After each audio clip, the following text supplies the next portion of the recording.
Et quand Dieu l'appela, à coup sort dans les bras de Dieu et envoie à rechercher sa présence. Chers frères et sœurs en Christ, bonjour. Je vous salue tous dans les bons et précieux noms de notre Seigneur Jésus-Christ, le Dieu Tout-Puissant qui nous aime tant. C'est vrai que nous sommes en train de traverser une crise sanitaire sans précédent. Mais nous aimerions, à travers cette crise, demeurer dans la présence de Dieu, nous édifier et nous exhorter.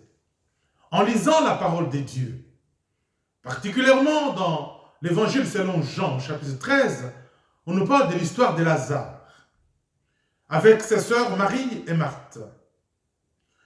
Précisément au verset 21, au verset 27, Marthe et Marie interpellent le Seigneur Jésus, lui disent « Seigneur, si tu avais été ici, mon frère ne serait pas mort. » En fait, Marie et Marthe étaient bouleversées parce que Jésus n'était pas venu avant la mort de leur frère Lazare.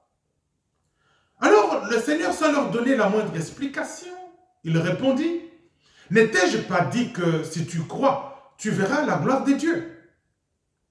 Le jour où Dieu demanda à Abraham de sacrifier son fils Isaac, ce dernier ne comprit pas la raison de cette exigence.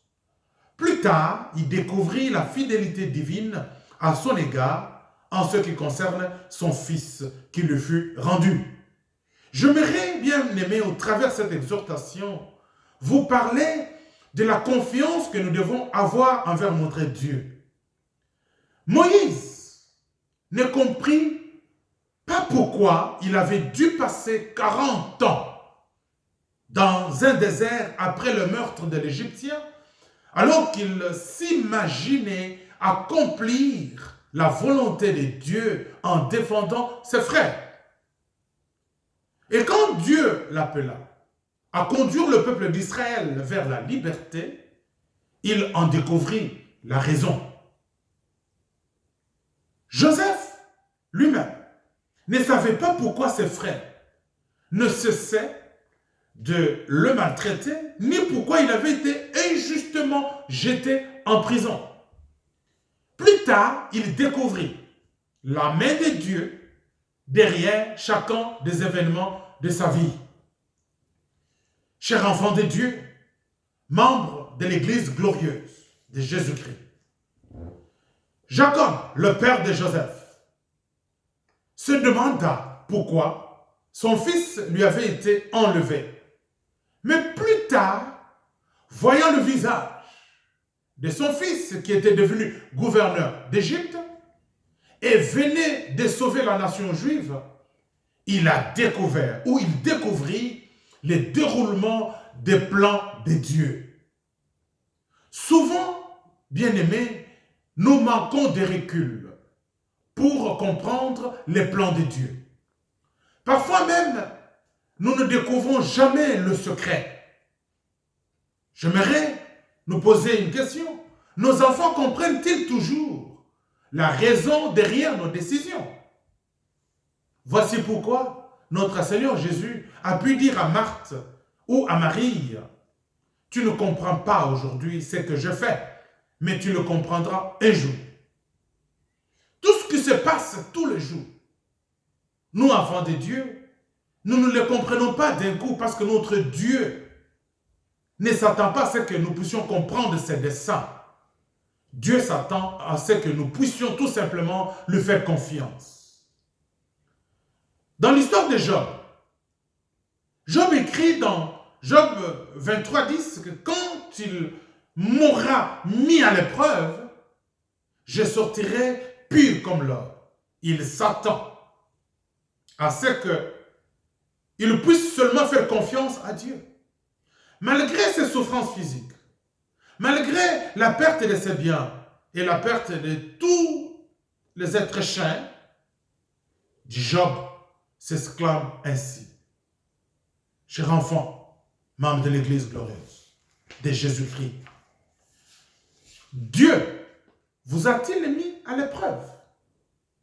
Si tel est le cas, l'épreuve vous a-t-elle rendu amer ou au contraire, l'épreuve a assoupli votre caractère en vous poussant dans les bras de Dieu et en vous encourageant à rechercher sa présence. Bien-aimés, nous traversons une crise sanitaire qui bouleverse le monde entier. Et c'est une crise sans précédent. Je pense qu'au travers de cette crise, nous allons découvrir d'abord la fidélité de notre Dieu. Nous allons découvrir la main de Dieu derrière cette crise. Non seulement cela, nous allons aussi découvrir le déroulement des desseins de Dieu.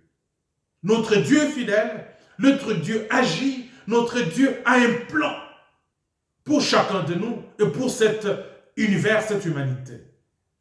Nous devons seulement avoir confiance en Dieu parce qu'il est dit, toute chose concourt au bien de ceux qui aiment Dieu et selon son dessein.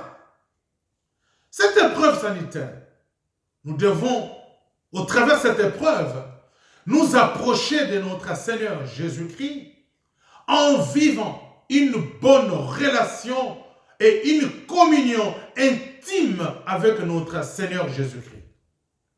Recherchons à être toujours dans sa présence sainte dans la prière. Gardons courage, ayons confiance en Dieu. Il est le seul qui règne, il est le seul qui domine, il est le seul au travers qui la solution sera trouvée. D'ailleurs, il a la solution, mais cela sera vu bientôt et nous comprendrons pourquoi le Dieu Tout-Puissant a permis cette crise sanitaire. Je vous souhaite une bonne journée et que vous puissiez être édifiés au travers de cette exhortation et que Dieu Tout-Puissant vous bénisse abondamment et ayons confiance en notre Dieu. Bonne méditation et bonne prière. À bientôt.